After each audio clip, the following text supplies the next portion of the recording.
Oke, assalamualaikum warahmatullahi wabarakatuh. Ini di part 2-nya kita nyambung lagi tentang masalah haji dan umroh. Oke, dan narasumber kita kali ini masih dengan Kang Alman Mulyana. Assalamualaikum warahmatullahi wabarakatuh. Dai, gimana kabarnya? Alhamdulillah sehat. Oke, di video part 2 ini Iya. kita masih tentang membicarakan haji dan umroh. Siap. Siap. Nah, ini satu lagi, Dai. Himbauan buat calon para jemaah haji 2020 21 kalau misalkan dibuka, persiapkan mental dari hari ini juga. Harus dipersiapkan ya, mulai olahraga kardio lah tiap pagi ya, biar imun tubuh tuh kuat, Dai. Iya nggak? Benar. Karena dalam hidup tuh tidak ada yang mustahil sih. Meskipun masih muda. Iya. Siapa tahu Indonesia dibuka dengan berbagai pertimbangan itu. Iya nggak? Jadi persiapkan diri teman-teman semua yang mau hajian tahun 2021. Dan kira-kira kalau misalkan dibuka dari Indonesia akan dibatasi umur juga. Iya, umur yang udah lansia jelas lah. Jelas, tidak akan diperbolehkan. Iya, jangankan Haji. umroh aja. Banyak ini para subscriber yang orang kaya khususnya dari. Saya sebenarnya bukan masalah uang, ini masalah perasaan yang rindu ke tanah suci Mekah. Saya berapapun mau dibayar asal saya bisa. Itu orang kaya, para subscriber saya nge-DM ke saya. Jadi usia yang di atas berapa deh? 60 udah. Kasihan sih, Iya. apalagi mereka udah nunggu. Namun ya gimana lagi, itu adalah peraturan dari Arab Saudi untuk pencegahan dari COVID-19. Jadi kita harus tetap patuh atas peraturan Iya. itu. Tapi yang jelas saya hanya menginspirasi aja buat teman-teman semua ya, yang ada di Indonesia khususnya, di Malaysia, di Singapura, di Brunei dan lain-lainnya. Kalau misalkan kita udah niat haji, udah daftar dan siap berangkat terus nggak jadi, itu niatnya aja udah dicatat sama. Mudah-mudahan amin Iya ya nggak? rabbal alamin. Iya, Insyaallah iya. jangan aja. Jadi haji itu kalau kita memang ada nasib, itu hal apapun nggak bisa menghalangi kita. Kalau memang tidak ada nasib, walaupun kita udah beli tiket, udah tinggal terbang, kalau memang bukan nasib, itu nggak jadi berangkat. Iya nggak? Benar, Iya, jadi harus yakin tentang hal itu. insyaallah. Insya Allah jadi udah dicatat lah kadang pahalanya. Amin ya rabbal alamin.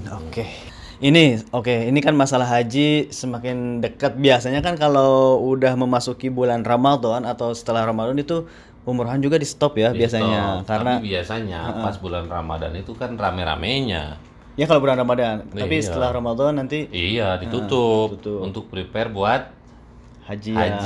Dan ditakutkan akan ada hajian yang tanpa tasre. Jadi umrohan nginep di Mekah untuk mengejar Iya, haji. sekarang pemerintah sini tuh waduh luar biasa. Makanya untuk para mutoib yang identitasnya nggak jelas, Ya. sekarang itu jangan berharap banyak. Kenapa? Oh, sekarang umroh aja diambil alih sama orang Saudi, mutoibnya. Heeh. Apalagi haji yang Wah, terbatas. iya, udah. Ya, mudah-mudahan normal seperti dulu lagi ya lah. rabbal Dai. alamin. Iya nggak? Iya sih. Berarti untuk umroh setelah Ramadan ini meskipun penerbangan dibuka otomatis nggak di stop dulu mungkin Di ya. stop.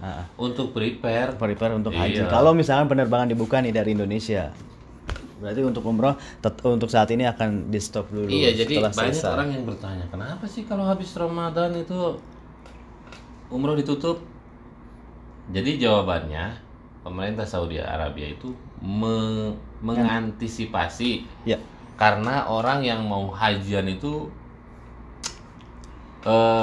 sulit dicegah. Jadi Maksudnya harus kalau misalkan umroh udah deket udah Ke melewati haji itu Iya. bahaya banget.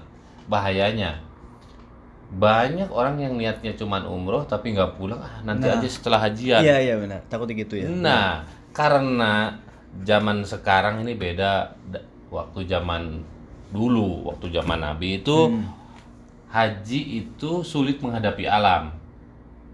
Kalau sekarang sulit menghadapi manusia karena jumlah manusia yang makin hari makin membludak.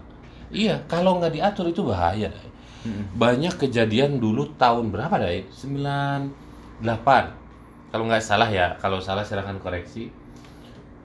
Di Mina itu kan korbannya ribuan Dai. Di Mina. Iya. Nah, itu akibat apa? Akibat dulu waktu 98 kan belum seketat sekarang. Jadi orang yang mukimin, yang mau haji itu melewatin gunung. Sekarang itu gunungnya aja dijaga Dai. Dulu boro-boro, iya nggak? Iya, iya. Gunungnya dijaga di atas. Orang yang mau haji kan pakai ihram.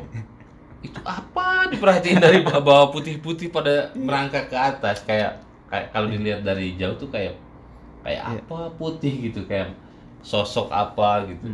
Nah, sekarang jangan macam-macam. Dan saya pernah jadi bukan korban ya, merasakan betapa ketatnya kota Mekah di saat pas bulan haji Dai. Waktu saya bikin video sama kamu ke Taif, sama Mas Gio, terus sama si Aceng, si Abuy. Waktu sama Mas Gio dulu, Iya. itu pulangnya saya dibuang Oh, iya, ke bener. jalur mana? Iya sah. Keluarnya di mana? Di Usfan. Hah? Iya, bukan keluar di dalam kota Jeddah, itu di Usfan. Jaraknya itu 600 kilo, gilanya dari Taif. Itu mungkin karena ditakutkan apa ya? Karena ditakutkan oh ini jangannya mau hajian gitu.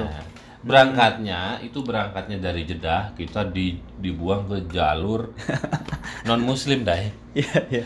Padahal gua muslim kan, ini dibuang Iya. karena jalur non muslim itu melewati kota Mekah. Dibuang, terus udah keluar dari kota Mekah itu masih ditanya. Dari pinggiran kota Mekah sampai ke Taif itu 20 checkpoint. Saya tuh keluar dompet 20 kali guys ya, ngeluarin KTP. Astagfirullahaladzim. Itu jadi pengalaman saya kapok kalau udah hajian, udah musim haji tiba, kota Mekah itu dikelilingi, dibentengi. Bahaya banget Dai. Kalau haji itu orang kalau udah akidahnya kuat, menyangkut dengan akidah kan ya. Iya.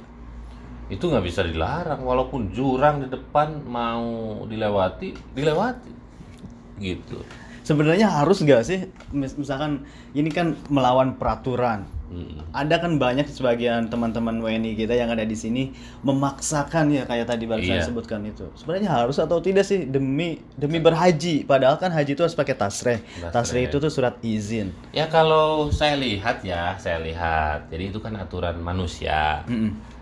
Aturan manusia bukan aturan fix langsung dari Allah. Jadi mungkin kalau aturan manusia sedikit ditoleransi, tapi alangkah baiknya kita itu ngikutin aturan pemerintah. Jadi sebagai umat Islam yang baik ya kita ikutin aturan pemerintah, karena pemerintah Saudi sendiri sebenarnya bukan melarang, tapi mencegah. Jadi jangan sampai haji itu membludak terus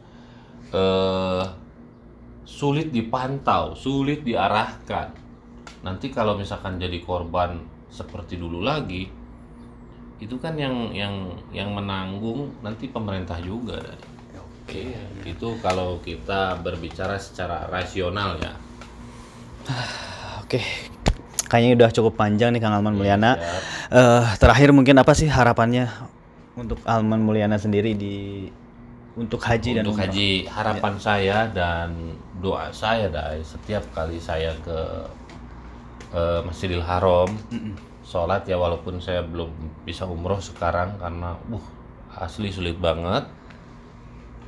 Dan saya tuh sering menerima DM dari orang yang sampai memohon-mohon, dan para subscriber itu memohon doanya itu benar-benar memohon minta didoakan gitu, bukan berarti berharap ke saya, siapa tahu doa saya ini diijabah ya. Iya.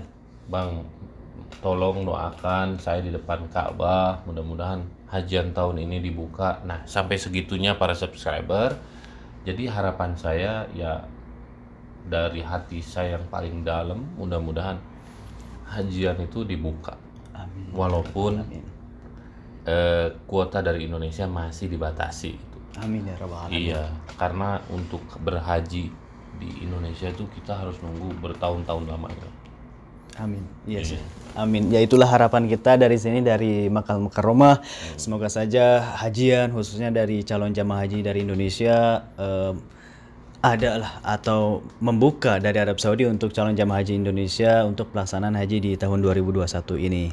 Oke, terima kasih buat kalian semuanya yang sudah ngikutin video ini. Sekali lagi jangan lupa untuk dukung terus channel saya dengan cara like dan subscribe-nya supaya lebih semangat lagi untuk bisa memberikan informasi-informasi terbaru seputar Arab Saudi. Dan saya juga ucapkan terima kasih kepada Kang Alman Mulyana yang sudah ikut memberikan informasi terbaru Arab Saudi. Oke, wassalamualaikum warahmatullahi wabarakatuh.